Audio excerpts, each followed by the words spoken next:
This program is brought to you by Emory University.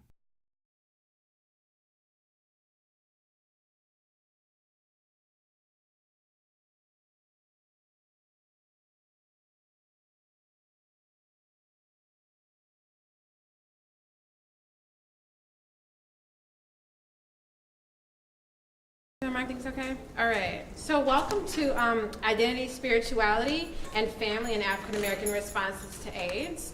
My name is Ashley Coleman. I'm a PhD candidate in the Graduate Division of Religion here at Emory, and I'm going to be your moderator for today. So I'm going to first do the introductions for our distinguished panelists. Reading the first paper will be Dr. Dan Royles. Dr. Royles received his doctorate in American History from Temple University in January 2014. His dissertation, Don't We Die Too? The Political Culture of African American AIDS Activism, explores the ways that Black communities in the United States responded to the epidemic of HIV and AIDS at the grassroots level. As part of that research, he launched an oral history project to document untold stories of African American AIDS activism, which has collected over 30 interviews from policymakers, public health professionals, and community organizers. He currently teaches American history and English as a foreign language at the University of Angers in Western France. Dr. Royles. Great. I can also project, but maybe microphone will be better. Am I picking up? Did everybody hear me? Great. So before I begin, I just want to thank the conference organizers, Leslie Harris, Donnie Yarborough, Charles Stevens, among many others, and the Center for Women at Emory for putting on this wonderful conference that lets us explore connections between two extremely important movements that we too often think of as separate. So my comments today draw from my project on African American AIDS activism, which started as my dissertation and is now I'm turning into a book manuscript. And in that project, I examined different ways that African American AIDS activists drew on models of political organizing from earlier struggles and renegotiated the meaning and boundaries of Black identity in the context of HIV and AIDS. So I'm going to talk about Black gay men's AIDS activism from the middle of the 1980s to the middle of the 1990s, during the period that some have called the Black Gay Renaissance. And I'll be talking primarily about a group called Gay Men of African Descent, or GMAD, a consciousness-raising social group in New York for Black gay men that developed into an AIDS service and advocacy organization. And I think that GMAD is an important example of African American AIDS activism for two reasons. One, this group lets us trace a very clear line from Black gay men's responses to AIDS back to earlier movements, including Black Power, gay liberation, and third world feminism. And two, it shows us how HIV and AIDS prevention funding shaped the evolution of these strategies once that funding became available. So GMAD's intellectual environment was very much shaped by the work of a handful of Black gay artists and writers, and especially that of Philadelphia Black gay writer Joseph Beam. In a May 1986 editorial for the Philadelphia Gay News, Beam set the tone for the activism that would follow from GMAD and others. He argued that problems with minority outreach at the Philadelphia AIDS Task Force, the city's largest AIDS service organization, represented part of a much bigger problem. Quote, "The state, a euphemism for the ruling class, has never been concerned with the welfare of Black people." For Beam, the ruling class included white gay men who had access to greater economic resources and social privilege than their Black counterparts and couldn't be counted upon to consider Black gay men's welfare. He continued, quote, "Our responsibility is twofold. We should continue holding a gun to the heads of Philadelphia AIDS Task Force, Gay Men's Health Crisis, and the Whitman Walker Clinic until minority outreach coordinators are hired and specific programs are implemented. But concurrently, we must ensure our own safety and administer to our own sick." Beam ended with a challenge, quote, "Black men loving Black men is the revolutionary act of the 80s. So I say to you, what have you done for us lately?" Beam's question offered both a rebuke to white gay men for their blindness to their own racism and a challenge to Black gay men to care for one another, a critical task in the context of a plague that devastated both gay men and African Americans, as well as gay African Americans. Beam also sought to correct both the overwhelming whiteness of gay public culture and the overwhelming straightness of black public culture by framing black men loving black men as a revolutionary act. GMAD and others took up this challenge, advancing a political consciousness that held blackness and gayness as mutually reinforcing and deeply intertwined parts of the same public black-gay identity. As editor of In the Life, the first anthology of writing by black gay men, published also in 1986, he forged connections with others from around the country who used prose, poetry, and film to explore their own, quote, tenuous position as black gay men in white America, as black men in white America, exacerbated because we are gay. This network included the like-minded artists and writers who made up this black gay renaissance. So altogether, these men linked the spread of AIDS among their peers to their own exclusion from the normative identities assigned to gay men and to African Americans. They identified racism among white gay men and the absence of minority messengers as obstacles to outreach by white gay men's groups to communities of color. They also argued that the cultural invisibility of black gay men put them at a unique psychological health risk, producing low self-esteem that led them to engage in unprotected sex and drug abuse, and so increasing their risk of contracting HIV. As a remedy, some produced literature and art that represented their experience as black gay men living at the intersection of racism and homophobia in the midst of this deadly epidemic. To put it another way, again borrowing from Joseph Beam, for them, visibility was survival.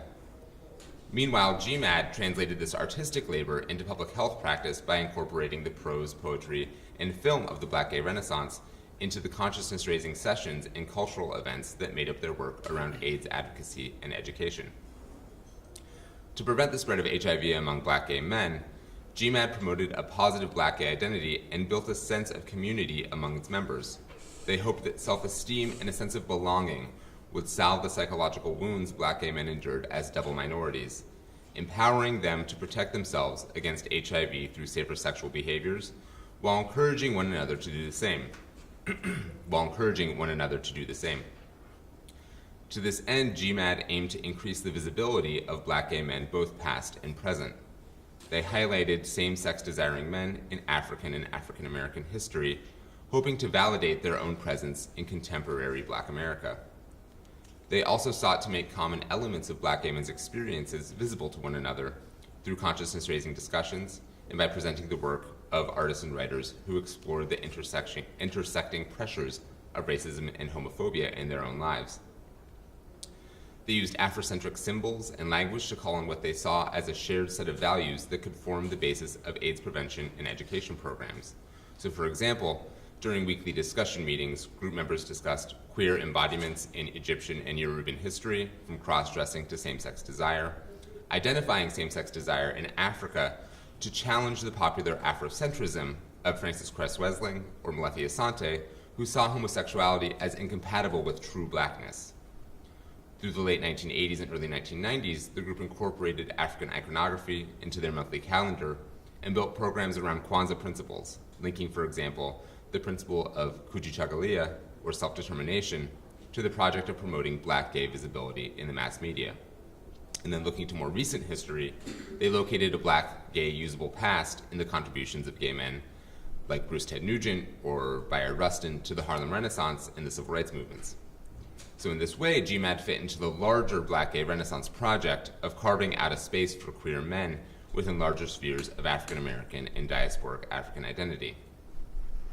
So when the original GMAD members, Harold Robinson, Colin Robinson, and Charles Angel, got together to write the group's statement of purpose in the summer of 1986, they framed their goals in expansive terms, dedicating themselves, quote, to end any and all ills that interfere with the rights of all individuals to exist and coexist in a free, democratic society, as well as to end racism, sexism, class oppression, and all lesbian and gay oppression wherever these may exist.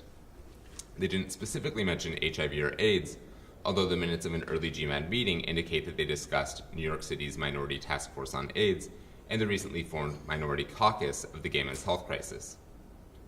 Within 6 months, Angel had died of complications from AIDS, prompting a brief hiatus in the group's activities. After reforming the following year, GMAT adopted their consciousness-raising model centered on weekly meetings where members would gather at someone's home to discuss pertinent issues, including the ways that homophobia, racism, and sexism together shaped their own lives as Black gay men. This nuanced analysis of Black gay identity became a hallmark of the group's programming. During the first few years of GMAT's existence, weekly discussion groups occasionally addressed HIV/AIDS or related issues, but the group had not yet made fighting the epidemic a central part of its mission. In the late 1980s, leaders began to expand the organization, shifting from an all-volunteer structure supported by member donations to an incorporated nonprofit structure with paid staff and outside funding. The first step in this shift from an all-volunteer group to an incorporated organization came when GMAT took on a subcontract with the Black Leadership Commission on AIDS, or BLCA, a coalition of African-American political, community, and religious leaders in New York City. GMAT was supposed to deliver a program called Lifestyles Genesis, an Afrocentric HIV prevention program for Black gay men, to their constituency in Manhattan. However, GMAT's leaders found the program curriculum to be so culturally insensitive and poorly designed as to be ineffective, which they chalked up to BLCA's failure to include input from gay and lesbian African American groups in designing the program. Thereafter, GMAT designed their own HIV interventions, including a 30-minute dramatic video intended to help Black gay men protect themselves and each other from HIV that they would then distribute to other Black gay men's groups around the country. Through these interventions, they hope to build cultural norms and a system of social support around safer sex and condom use. So in this video titled Party, a group of Black gay friends, all notably different in the ways that they perform and embody their Black gay identity, discuss condoms, fraudage, and blowjobs as they encourage each other to maintain safer sex habits. At the end of Party, one character, Paul, who is a middle-class airline ticket agent, delivers the message of the film as he tells Kofi, who sees himself as, quote, not your typical brother in the life, and this is the quote from Paul, each one of us is different, but we're all in this together. Aren't you the one who's always preaching that Black men should support each other, watch each other's back? That's all we're trying to do. We've got to help each other stay strong. So at the same time as GMAT's reach grew through the availability of AIDS funding, or AIDS prevention funding, that funding pulled the group away from its roots in two ways. One is that as GMAT expanded, it focused more and more on programming related to HIV and AIDS, even as the group's emphasis on empowerment and self-esteem as pathways to HIV prevention allowed them to link a wide array of activities to their work around AIDS in reports to major funders.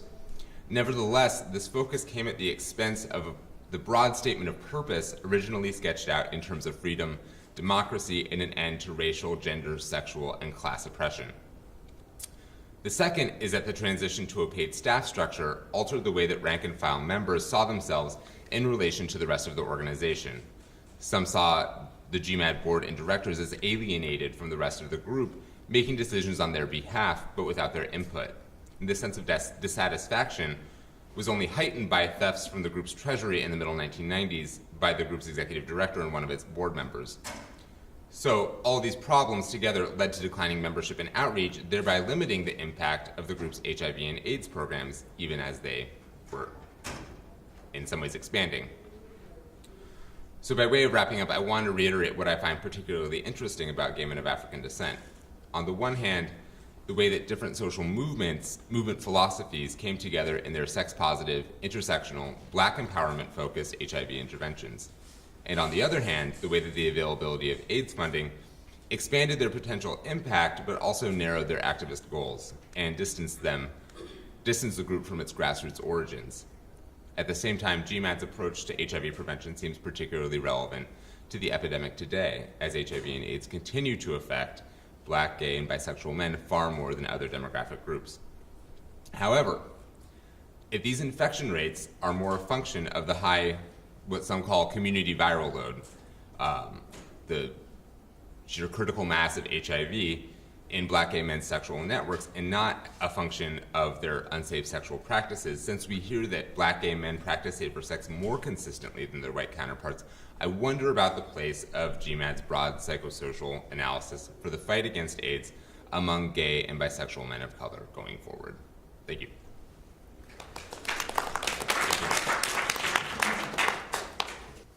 Our next presenter is Professor Elizabeth Clement. She received her BA at Columbia University. Then she went on to the University of Pennsylvania, earning a master's and PhD in history and a graduate certificate in women's studies. Her first book is titled Love for Sale: Courting Couples, Charity Girls, and Sex Workers, and the Making of Modern Heterosexuality in New York City, 1900 to 1945. And it focuses on how American understandings of the relationship between sexual activity and morality have changed over time. Her current book project, titled We Are Family, Gays and Lesbians and the American Family, focuses on gay conceptions of family and broader American views on the relationship between gays and family from 1945 to 2010. She's received an American Philosophical Society grant to support her for this project. Professor Clement has received numerous teaching awards, including the University of Utah Distinguished Teaching Award, the Ramona Cannon Award for Teaching Excellence in the College of the Humanities, and the University of Utah Student Choice Award.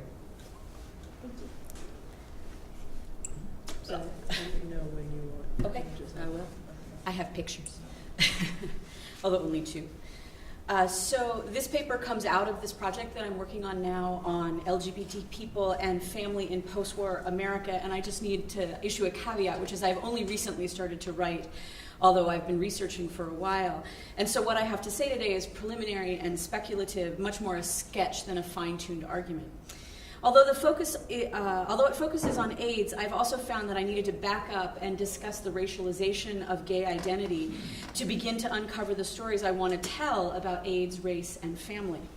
This discussion is further complicated by the fact that in the United States, AIDS is really at least two stories. The first is about a gay epidemic in the white community. Less well known, though probably not to this audience, is the story of the war on drugs and how it profoundly shaped the way that AIDS unfolded in communities of color. That is a story of state drug policy, of prisons, and a demographic profile that threatened both queer and straight people of color alike. For the purposes of this discussion, I'm going to focus on the African American community, though much of what I say also applies to Latino experience and at times Asian American experiences as well.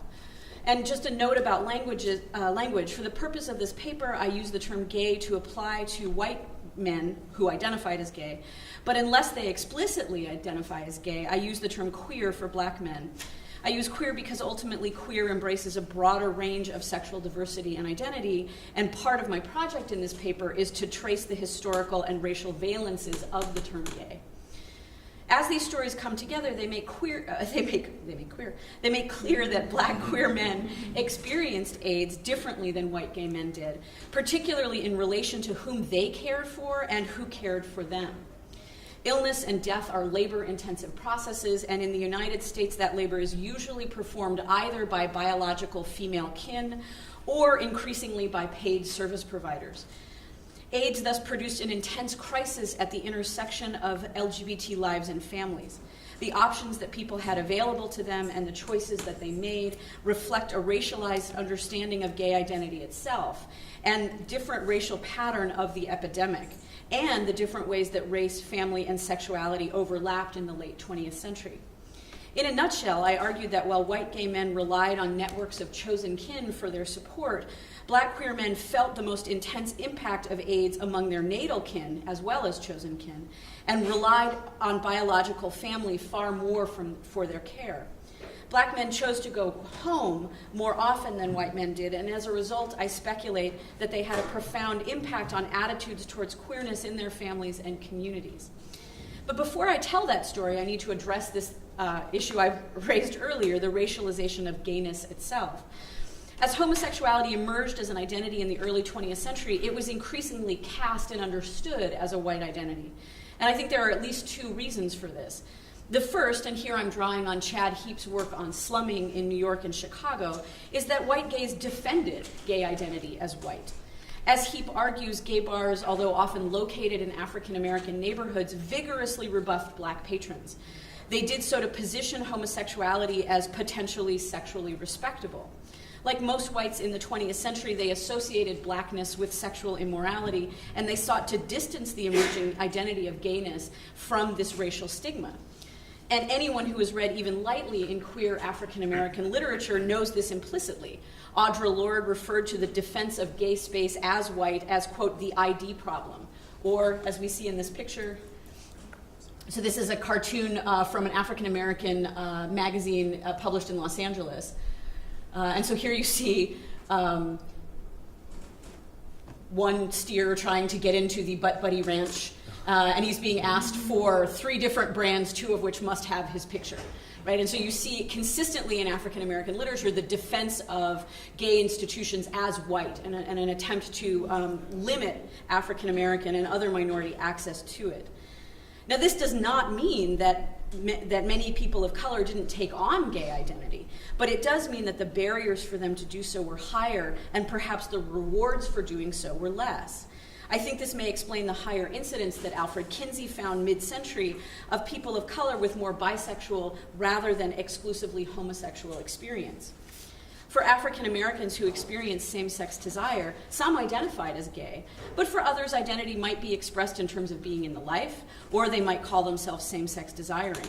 Their naming and structuring of their same-sex desires reacted to a white gay racism that actively sought to exclude people of color from gayness itself.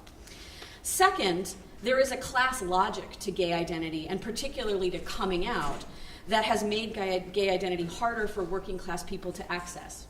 Put simply, working class families are more economically interdependent than middle class families. In the middle class, parents support children until those children grow up and get training and move on to form their own families. In working class families, families support children, and children as they grow older often also then in turn support those families. Working class people often see it as their role in families to provide financial and caregiving support when they can, not just for their own children, but for siblings, nieces, and nephews, and here I think is the real difference between working and middle classes, sometimes parents. Given the economic interdependence that undergirds the very survival of working class families, it's really only middle class people who can easily afford to come out, because only they can risk alienating natal kin. If you are working class, you often look for ways to accommodate both same-sex desire and family needs and responsibilities. In the African American community, that accommodation often involves being what numerous narrators refer to as discreet, which translates into not claiming gay identity directly to family, although you might claim it for yourself and in your community. But it does not always mean not bringing partners home to the family. Discretion is a compromise, and while there may be homophobia at its roots, there is also a deep and abiding commitment to and respect for family. So there is an odd way in which even the choice to come out is a luxury that marks access to middle class status. And of course, African Americans were disproportionately working class in the 20th century. Finally, family has different meanings because of the historic and ongoing issues of racism. Family, for many non-white people in America, is the first and often the strongest bulwark against racism. It is the place where you learn the skills you will need to resist racism in the outside world, and you learn the positive value of yourself, your identity, and your community. Whites and blacks then had different understandings of the purpose of family and their role in it. White men were more likely to come out as gay to their families directly, an action that jeopardized family ties. As Byrne, a black gay man in his 30s in 1994, explained, quote, "I have met white people who have completely written off their families. I don't know any black person who has written off their family. I think the whole concept of family is really very different." If black queers proved reluctant to write off their families because of lack of acceptance, black families proved similarly reluctant to write off queer kin. Mira, a transgender black woman, explained, quote, "I think there's a tighter family structure in black families. This is just something that I have seen, that no matter how hard it is on the family, they usually don't want to get rid of you as if you have never existed." All of this means that when HIV hit the US, gayness itself was a racially valenced term. Labeling the epidemic as gay for all intents and purposes meant labeling it as white.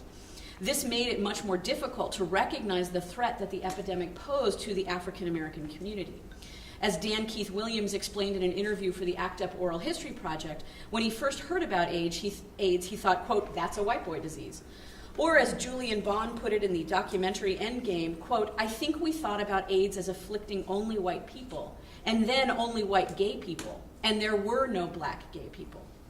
Furthermore, the epidemic, though it hit black queer men extremely hard, also took on a different demographic shape.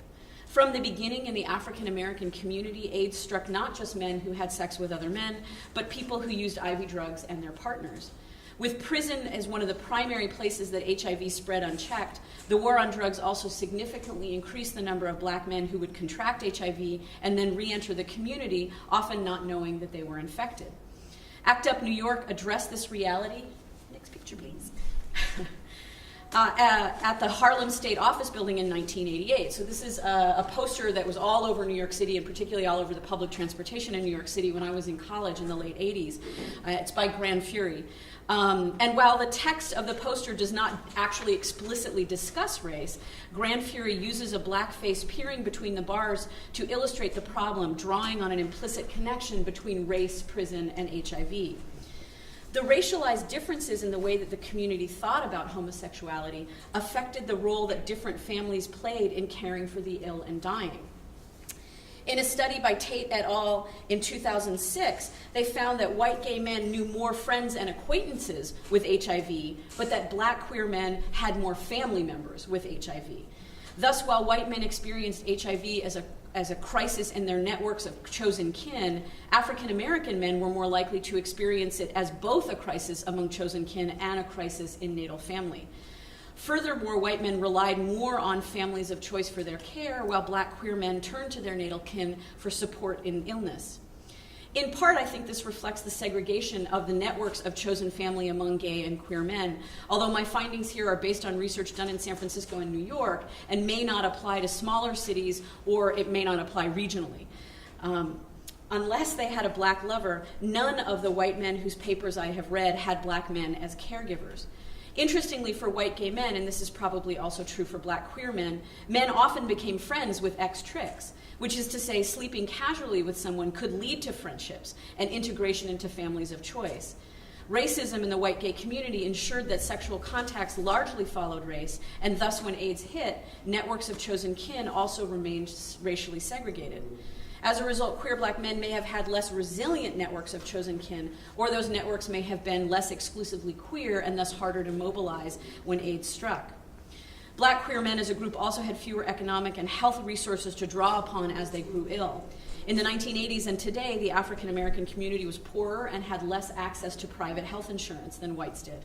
As Kendall Thomas explained in an interview for the ACT UP Oral History Project, quote, "The fact of the matter is that the gay white men who are getting sick, for the most part, had earlier and better health care and died under conditions that were materially superior to those of people of color who were getting sick." I also have extensive evidence that black queer men experienced significant racism in attempts to access help from AIDS service organizations. The institution that the gay community built to deal with AIDS provided differential support to whites and blacks.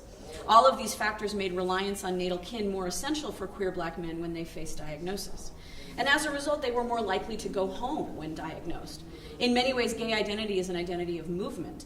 The standard gay narrative involves realizing that there is something different about you and leaving your community of origin to explore that difference away from the supervision of family and community. Both black and white men with same-sex desire did this, though there is evidence from both the oral history and memoir literature that black men felt less compelled to leave and rarely went as far. When AIDS hit, the white men whose papers I studied stayed in the big cities where they had made their gay homes. In part, this reflected the better health care they could receive in big cities, but it also seems to have been a genuine preference to remain independent of natal kin. The reluctance of white gay men to return to natal kin often reflected the effects of coming out and the alienation that produced. But even white gay men who maintained good relationships with parents and siblings, when they could, tried to stay in their families of choice. Black queer men's experience appears very different. Many more returned home.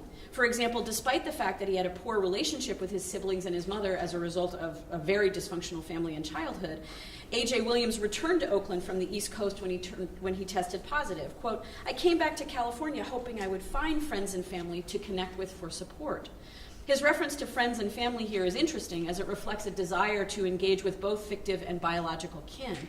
And although he was largely disappointed in the hopes of reconnecting with his family, he did reestablish a relationship with a younger brother. Quote, "It's odd," he mused, "after all these years feeling like I had no family, to suddenly discover that I do indeed have a brother who really loves me." He lived with this brother for a time, and even after he moved out, the brother insisted that Williams maintain contact with his daughter. Quote, "My brother really makes an effort to make certain I'm part of her life, and I love him for that, and I think he genuinely loves me too." So here, HIV provided an African-American man with entry back into at least part of a family he had left, and while that reunion was not complete, it did result in important support, both financial and emotional. Despite the stigma of both homosexuality and AIDS, caregiving does seem to have pulled families together. As Rob, a narrator in E. Patrick Johnson's Sweet Tea, discussed both a brother and nephew's homosexuality in their illness. Despite an extensive queer presence in the family was not entirely comfortable with homosexuality. As he stated, quote, "Even with parents who taught tolerance, the family did not discuss homosexuality openly. There was, quote, something under the surface that was not fully accepting of my family's lifestyle." However, the family still banded together to care for this nephew, and then later for his brother. For several years, the narrator and his queer brother would go up, quote, "every weekend to help take care of my nephew." Furthermore, when the nephew became bedridden, quote, "we decided, gosh, there are 10 of us. We need to rotate shifts and weekends." When it came to caregiving, both queer and straight family members pulled together to help, and although queer members were more likely to need help than to give it in the midst of the epidemic, caring for others emphasized how integrated and essential they were to natal kin. Similarly, Jamie, also interviewed for Sweet Tea, moved back home when he tested positive. As he explained, quote, "I think if I hadn't gotten sick when I did, I probably wouldn't have moved back home. Moving back home proved crucial for re-solidifying family bonds that had been disrupted by his move to another city. Quote, "I probably wouldn't have had those last few years that I had to reconnect with my mother and help her out for that whole process of her getting sick and dying. Caring for her, in turn, allowed him to, quote, just kind of reconnect with my family again," unquote. Ambivalent as families may have been to the open expression of same-sex identity, HIV brought queer black men home and reintegrated them into family networks of care and support. Not surprising, given the economic and social interdependence of black families, that caregiving often went both ways. Black men with HIV came home because of their own concerns about living with illness, and then found that their labor was needed with parents or siblings struggling with other health concerns.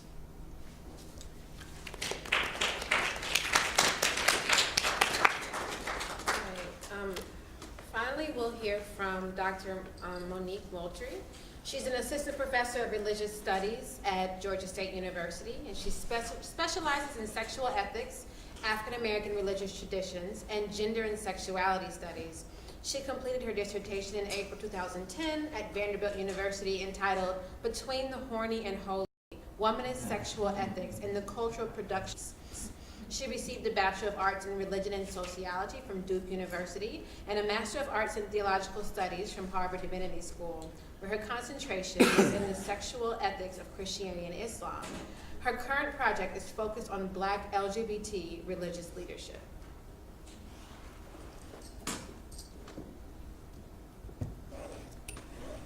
Thank you.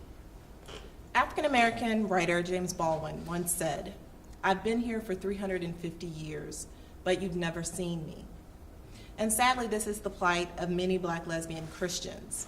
My presentation aims to make visible and theorize the faith activism of 5 Black lesbian Christian leaders, namely Reverend Dr. Yvette Flunder, Dr. Sylvia Rue, Elder Darlene Garner, Reverend Irene Monroe, and Reverend Dr. Renee Hill.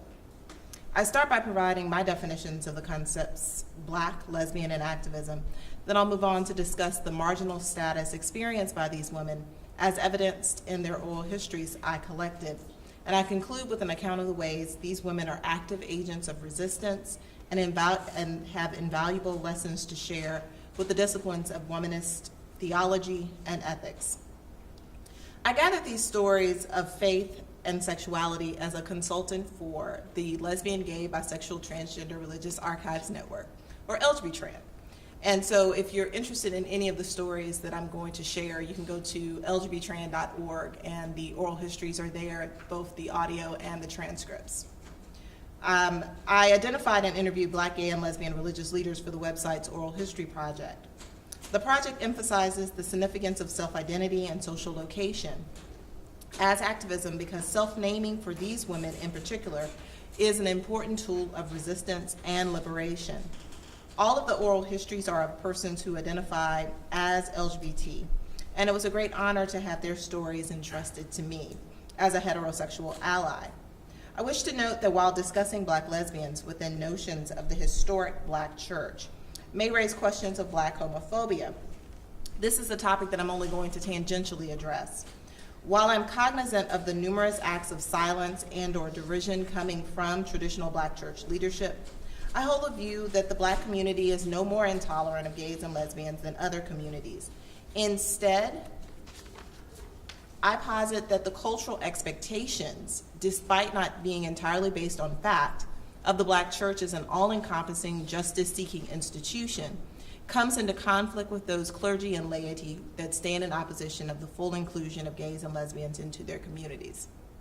While Black seemingly is a unifying concept with my interviewees, the term lesbian that I use throughout is a more complicated reality.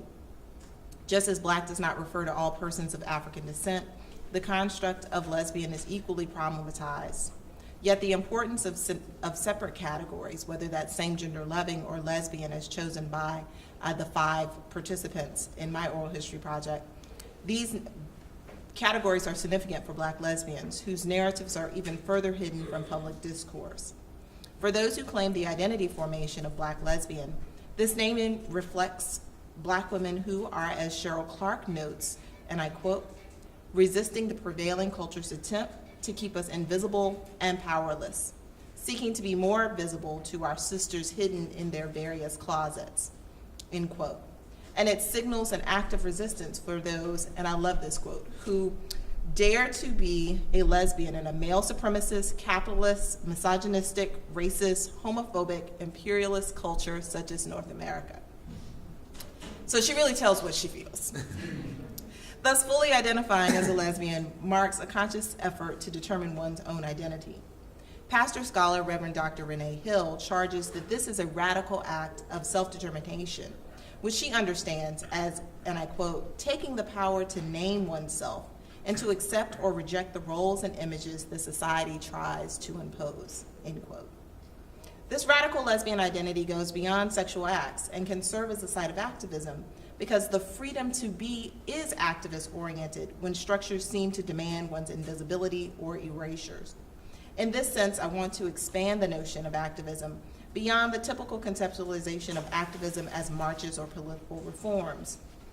Instead, I'm highlighting Patricia Hill Collins' concept that activism represents the, and I quote, private decisions to reject external definitions of Afro-American womanhood because it illustrates Black women's everyday behavior as a form of activism, because people who view themselves as fully humans, as subjects, become activists, no matter how limited their sphere of activism, end quote.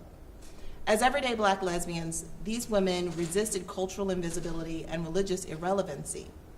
In regards to their religious activism, Dr. Rosetta Ross provides a helpful framework as she contends that Black women religious activists use their ordinary skills to construct new ways of making religion functional. Even beyond their leadership capacities in their various religious communities, these women resist, subvert, and redefine Black faith culture.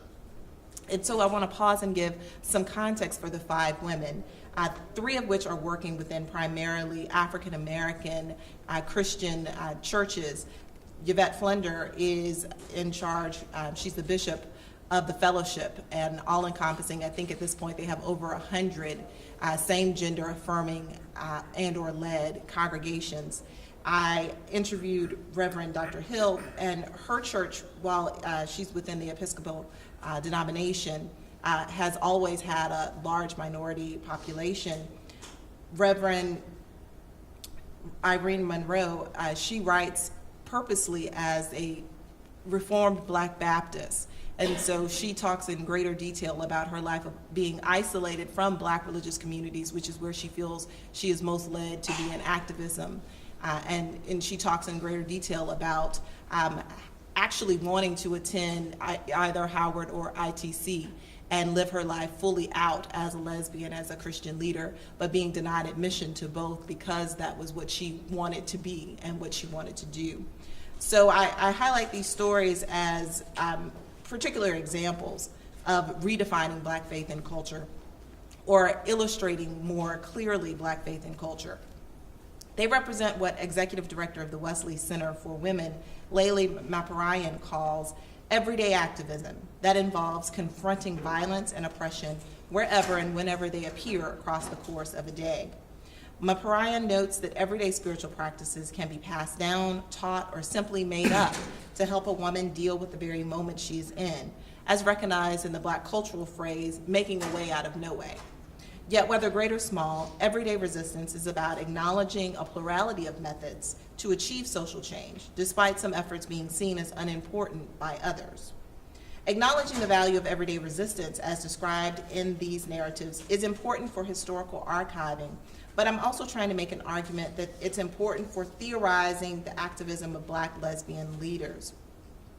When stating one social location makes visible the invisible, I think we are able to see more clearly from the perspective of those who've been oppressed, as well as to see the whole structure more clearly. One methodology of doing so is feminist standpoint theory.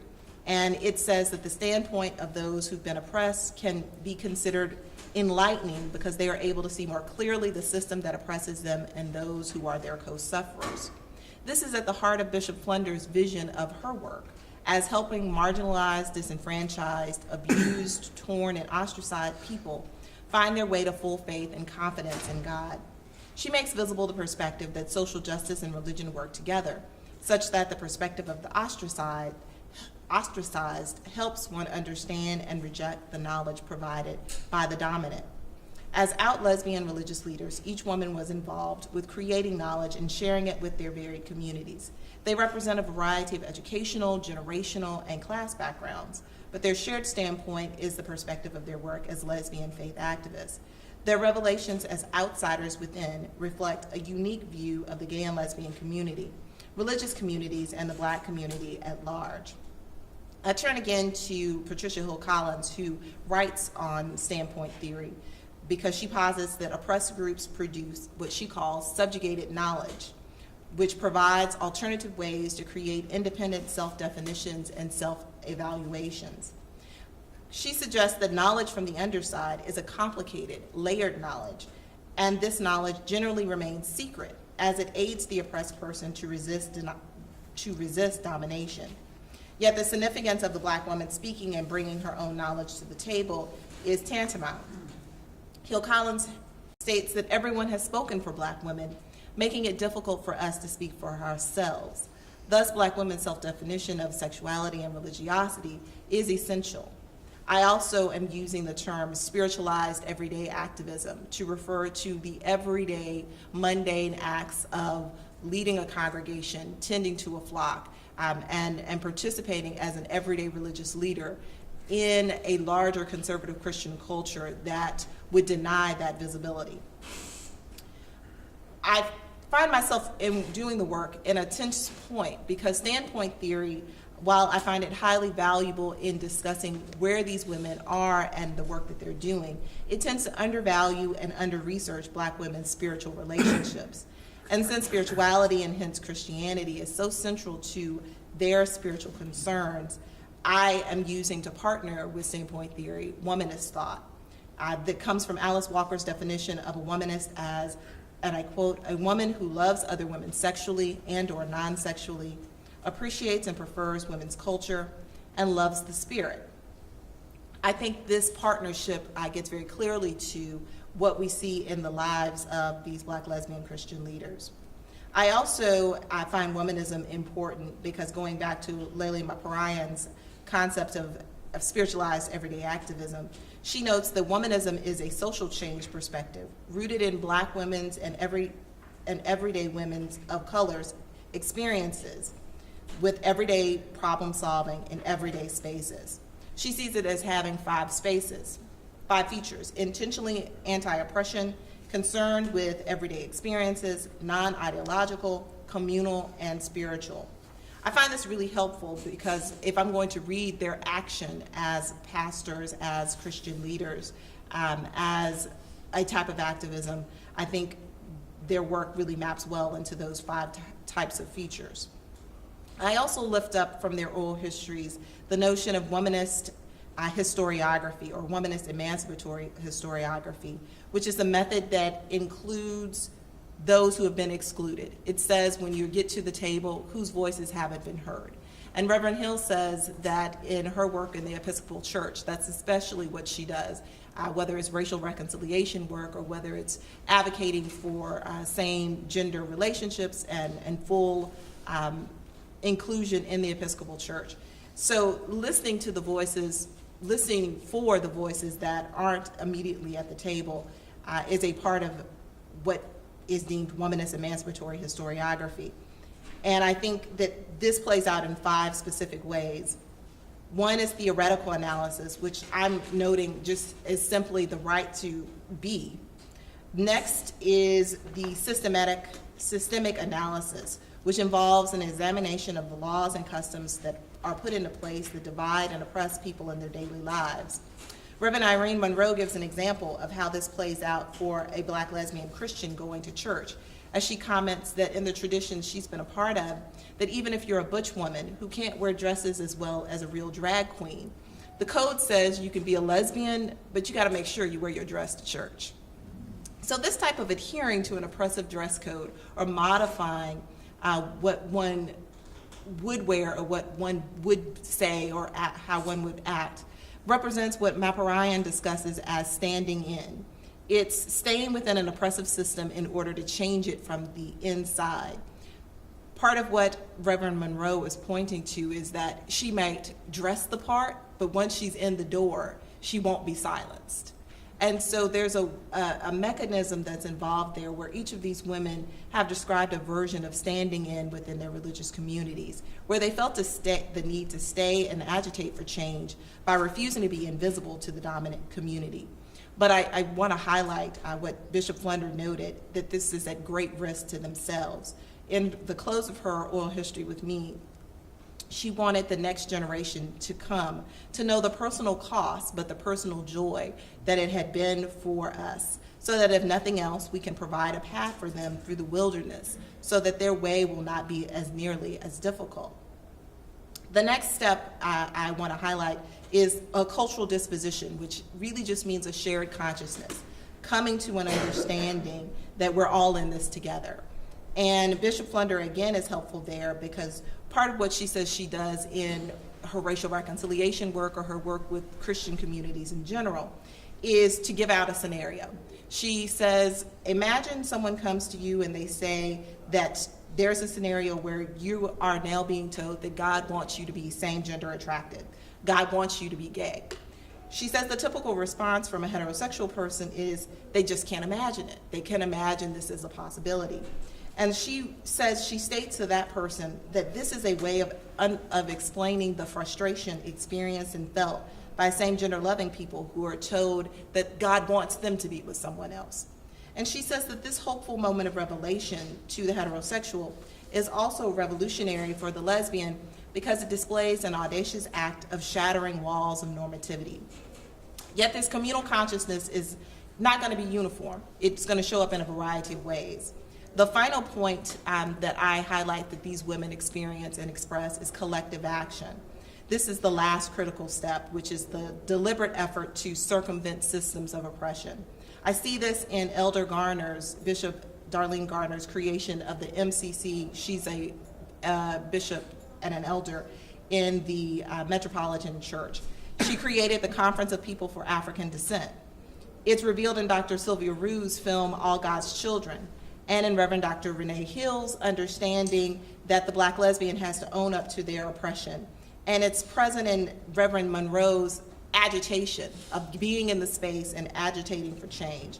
I find that these Black lesbians are showing up as activists, and they show up in specific ways to bring up the voice of the other so that the voice of the other can then transform and change the churches and the communities they so love. Thank you. Thank you.